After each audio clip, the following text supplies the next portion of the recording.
ഇവിടെ ഒരു ജീനി വിളക്കിനുള്ളിൽ സുഖമായിട്ട് ഉറങ്ങിക്കൊണ്ടിരിക്കുകയായിരുന്നു. അപ്പൊ ആരോ വിളക്കെടുത്ത് ജീനിയെ എണീപ്പിക്കുകയാണ്. അങ്ങനെ പുറത്തു വന്ന് നോക്കിയതും അതൊരു നായ്ക്കുട്ടിയായിരുന്നു. അതുകൊണ്ട് ജീനിക്ക് നായ്ക്കുട്ടിയോട് 3 വിഷ് പറഞ്ഞാൽ നടത്തിത്തരാമെന്ന കാര്യം പറയാൻ പറ്റുന്നേ ഇല്ലായിരുന്നു. അതുകൊണ്ട് ജീനി ഡോഗിന് ആവശ്യം കുറെ കളിപ്പാട്ടങ്ങളാണെന്ന് വെച്ച് നിറയെ ടോയ്സ് അതിന് കൊടുക്കുന്നു.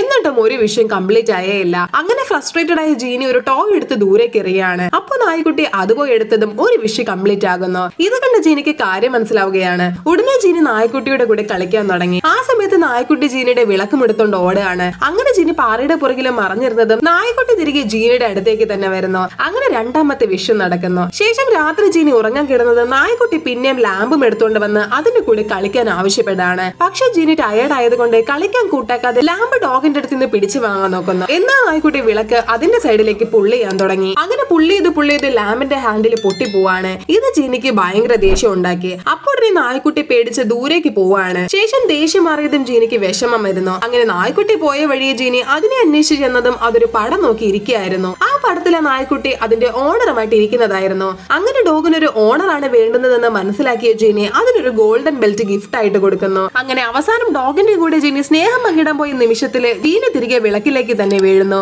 കാരണം ആ നായ്ക്കുട്ടിയുടെ 3 ആഗ്രഹവും അപ്പോൾ നിറവേറി കഴിഞ്ഞിരുന്നു.